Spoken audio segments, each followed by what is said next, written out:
지금부터 내가 해주는 얘기 들어주겠니? 할렐루야. 7월 27일 월요일 새벽입니다. 오늘도 새날을 주신 하나님께 감사를 올려드립니다. 찬송가 274장 1절 2절 찬양드리겠습니다.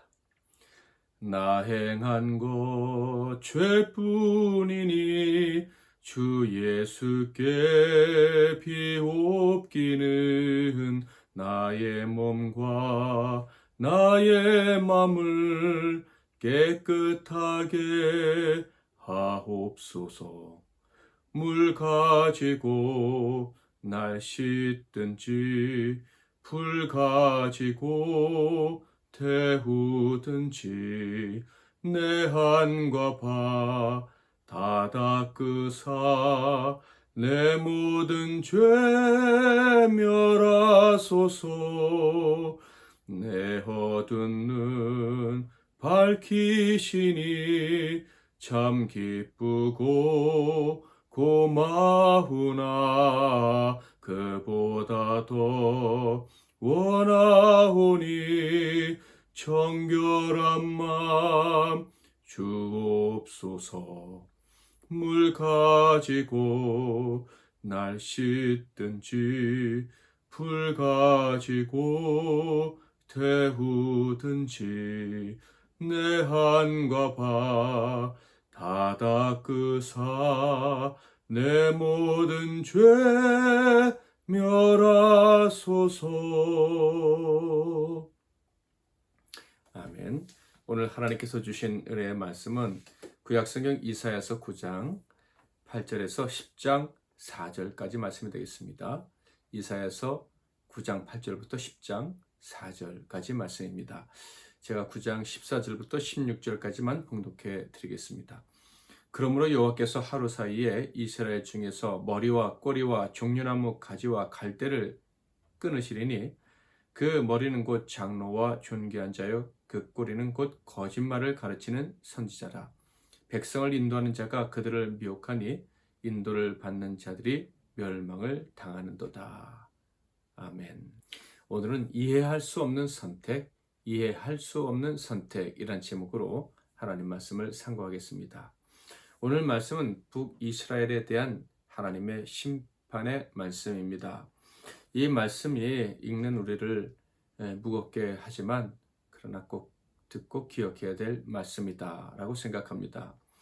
우리 마음이 완악해졌을 때 그 상태를 너무나도 잘 묘사해 주기 때문이죠.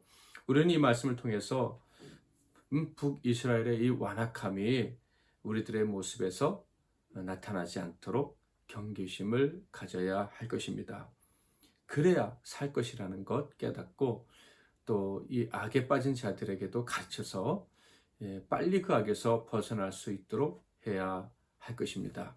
8절부터 10절을 볼까요? 주께서 야곱에게 말씀을 보내시며 그것을 이스라엘에게 임하게 하셨은즉 모든 백성 곧 에브라임과 사마리아 주민이 알 것이거늘 그들이 교만하고 완악한 마음으로 말하기를.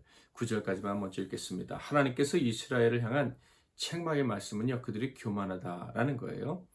그 교만함 때문에 마음이 완악해졌다 말씀하고 계십니다. 사람들이 왜 악한 죄악을 범하는지를 보여주고 있습니다. 바로 교만함 때문이라는 거죠.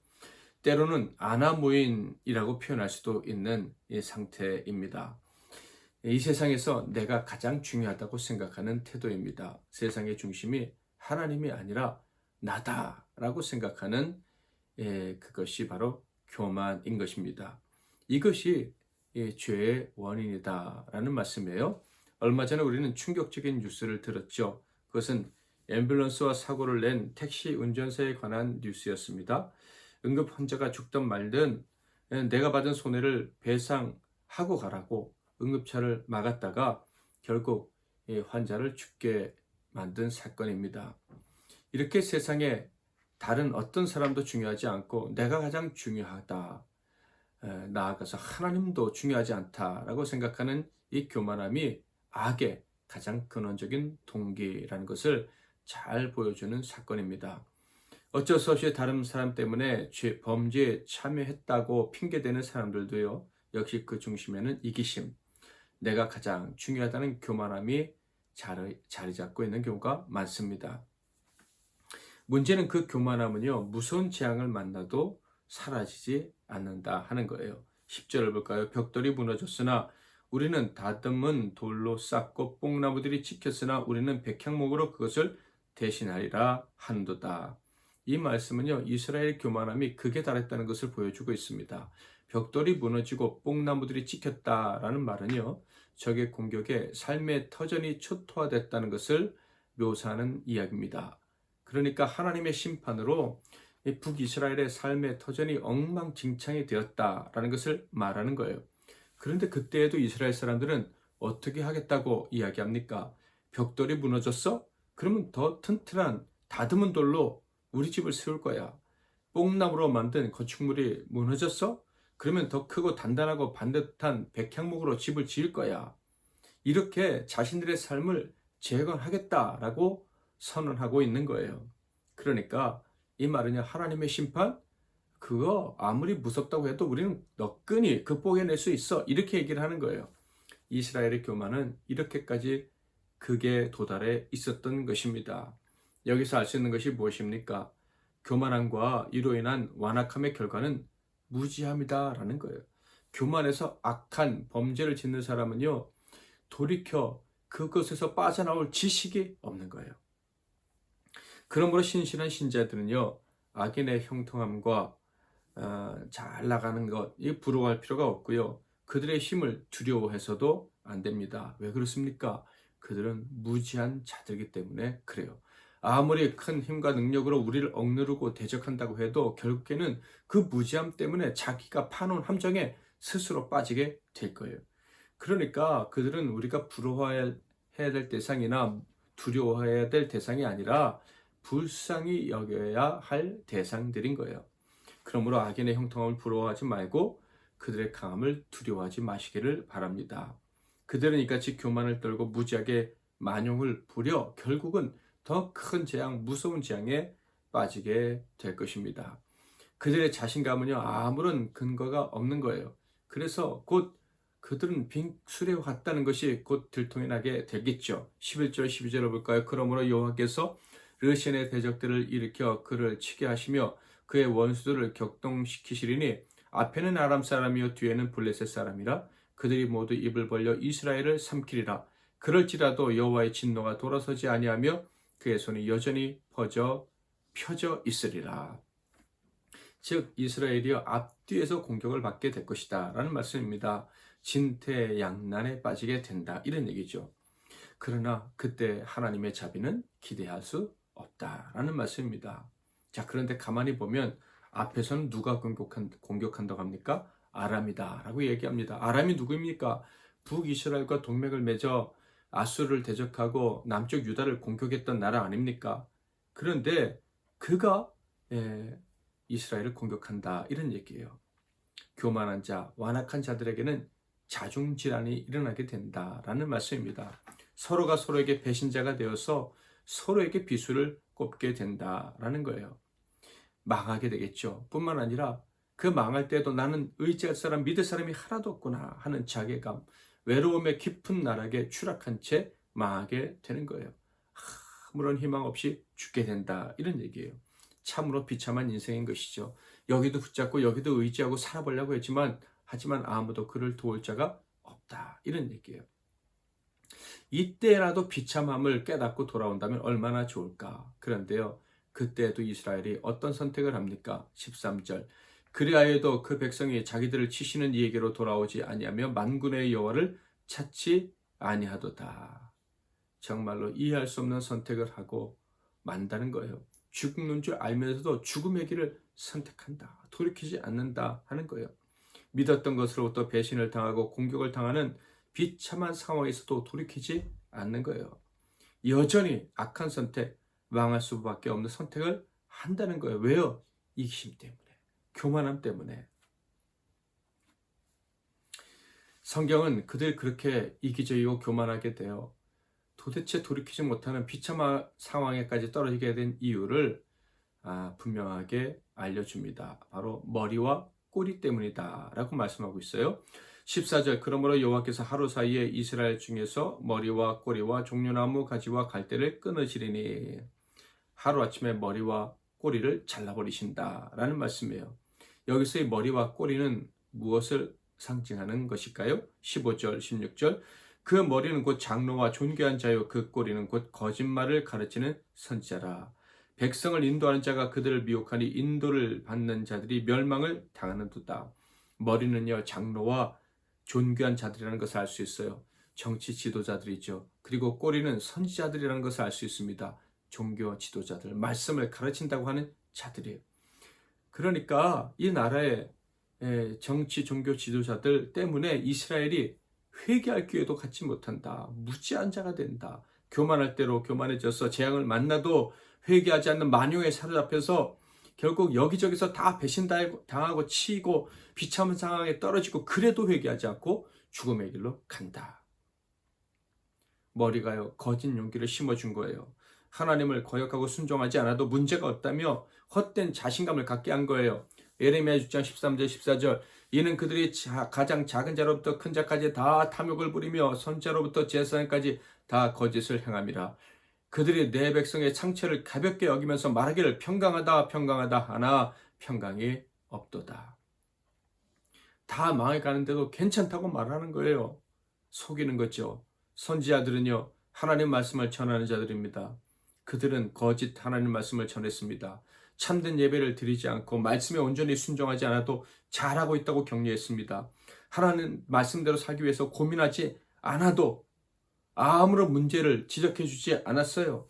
고민해야만 한다는 사실을 가르쳐 준 적도 없습니다. 잘못된 길로 가도 책망하지 않았죠. 머리와 꼬리가 백성들을 바른 길로 이끌어 주지도 않고 밀어주지도 않았습니다. 그러니 백성들은요 잘못을 범하면서도 자신이 잘하는 줄 알고 있었던 거예요. 회개해야 하고 돌이켜야 하는 죄인이라는 것을 애초부터 생각지 못했어요. 그 머릿속에 그런 개념이 자리 잡은 적이 없었던 거예요. 그러니 그 지식이 없어서 하나님의 뜻을 알지 못하니 망하는 거죠. 호세아 선지자가 이렇게 울면서 말했어요. 4장 6절 내 백성이 지식이 없으므로 망하는도다. 내가 지식을 버렸으니 나도 너를 버려 내 대제사장이 되지 못하게 할 것이요 내가 내 하나님의 율법을 잊었으니 나도 내 자녀들을 잊어버리라. 말씀을 배우지 못해서 망한다는 말씀입니다. 그러니까 백성의 멸망에 대한 지도자들의 책임은 말할 수 없이 막중한 것입니다. 이스라엘의 지도자들 때문에 백성들은 위기의 때에도 위기의식을 갖지 못했습니다. 심각한 상황에 처하게 된 때에도 자신들의 죄악을 깨달을 수 있는 지각이 없었어요. 지식이 없었어요. 그래서 결국 그들은 망하게 됩니다. 17절부터 21절 말씀은 이런 악한 그리고 비련한 지도자들을 둔 덕분에 이스라엘이 떨어질 무서운 재앙을 설명해주고 있습니다. 이 악한 지도자들을 따랐기 때문에 다 망하게 되었다라는 말씀이에요. 그런데 10장 1절부터 4절에서는 이런 교만한 자들이 지도자로 있는 무엇이 옳고 그른지 가르치지 않는 그 나라에서 얼마나 무서운 범죄들이 자행되어지고 있는지를 말씀해주고 있습니다. 심판의 때도 회개하지 않는 자들의 공동체 내에는 어떤 일이 벌어지는가? 1절부터 4절 불의한 법령을 만들며 불의한 말을 기록하며 가난한 자를 불공평하게 판결하여 가난한 내 백성의 권리를 박탈하며 과부에게 토색하고 고아의 것을 약탈하는 자는 화 있을진저 벌하시는 날과 멀리서 오는 환난 때에 너희가 어떻게 하려느냐? 누구에게로 도망하여 도움을 구하겠으며 너희의 영화를 어느 곳에 두려느냐? 포로된 자 아래에 굽으리며 죽임을 당한 자 아래에 엎드러질 따름이니라. 그럴지라도 여호와의 진노가 돌아서지 아니하며 그의 손이 여전히 펴져 있으리라. 바로 그들의 공동체에서는 약한 자가 괴롭힘을 당하고 있었던 것입니다. 하나님이 정말 미워하시는 행동, 약한 자를 괴롭히는 것, 그것이 그들의 사회, 하나님을 무시하는 자들의 사회에서 이루어지는 거예요. 이 말씀을 통해서 알 수 있는 것이 무엇입니까? 심판의 때가 임하면 약한 자들은 더 큰 고통을 당하게 된다는 거예요. 아무도 그들을 보호해 줄 자가 없기 때문에, 아무도 그들을 불쌍히 여겨줄 자가 없기 때문이다 하는 거예요. 그러므로 약한 자들이 많은 세상에서는요, 더더욱 하나님이 필요한 거예요. 그래서 하나님의 자녀로 하여금 하나님을 의지하게 하는 믿음을 가르치고 순종하게 만들어야 합니다. 그래야 사람들이 순종하는 세상이 되어야 약한 자들도 살 수 있는 세상이 되기 때문이지요.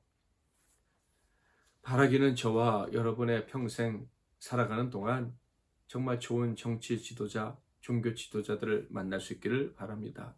무엇보다 하나님을 두려워하라고 가르치는 자들, 범죄했을 때 회개할 수 있도록 가르치는 자들, 세상을 의지하지 않고 하나님만을 바라보고 말씀대로 살도록 가르치는 자들을 만날 수 있기를 바랍니다. 우리 한국 땅에 그런 영적 지도자들이, 하나님이 기뻐하시는 리더들이 많이 세워질 수 있도록 기도해야 할 것입니다. 그래서 하나님께서 주시는 상을 받을 때뿐만 아니라 우리의 실수나 죄악으로 하나님이 진노하실 때에도 올바른 선택을 해서 그 진노에서 속히 벗어날 수 있기를 바랍니다. 언제나 하나님의 진노에서 벗어나서 하나님의 은혜 안에 거할 수 있는 복을 누리는 저와 여러분, 그리고 이 땅의 하나님의 백성들이 되어야겠습니다. 274장 3절 4절 찬양하겠습니다. 정결한 마음 그 속에서 신령한 빛이 오니, 이러한 마음 나 얻으면 눈까지도 밝으리라. 물 가지고 날 씻든지 불 가지고 태우든지 내 한과 바 다 닦으사 내 모든 죄 멸하소서. 못된 행실 다 고치고 악한 생각 다 버려도 주 앞에서 정결타고 자랑치는 못하리라.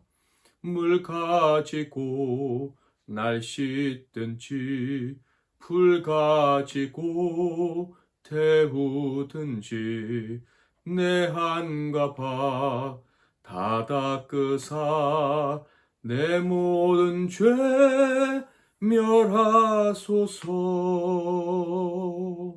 아멘. 기도 제목을 드리겠습니다. 첫째, 하나님, 우리에게 겸손한 마음을 주셔서 우리의 죄악을 깨닫게 하시고 늘 돌이켜 회개함으로 하나님의 자비와 사랑 가운데 거하게 하옵소서라고 기도하겠습니다. 두 번째로는요, 교만해서 악을 행하면서도 회개하지 못했던 우리의 모든 죄와 이 땅의 모든 죄인들을 용서해 주옵소서. 그리고 우리 모두가 참된 지도자들을 만나서 돌이킬 수 있는 지식을, 돌이켜야만 한다는 지식을 계속 배우면서 살아갈 수 있게 해달라고 기도하겠습니다.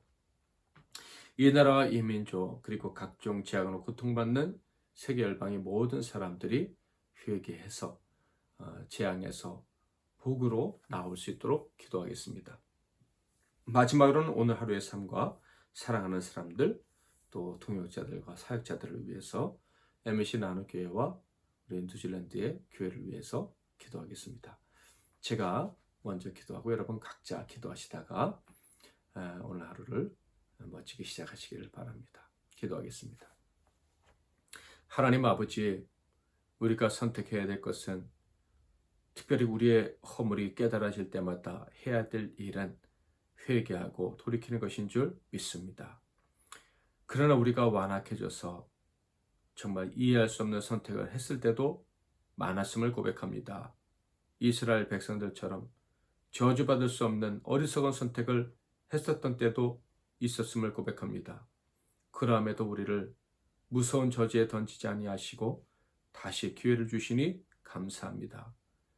하나님 말씀을 깨닫고 순종하려는 참된 지식을 주셔서 우리의 죄악을 깨닫게 하시고 회개하고 돌이키게 함으로, 돌이키게 해주심으로 영원한 저주에서 벗어나 하나님의 복을 누리는 우리 모두와 또 우리 사랑하는 지체들이 되게 하시고 이 나라와 이 민족이 되게 하옵소서.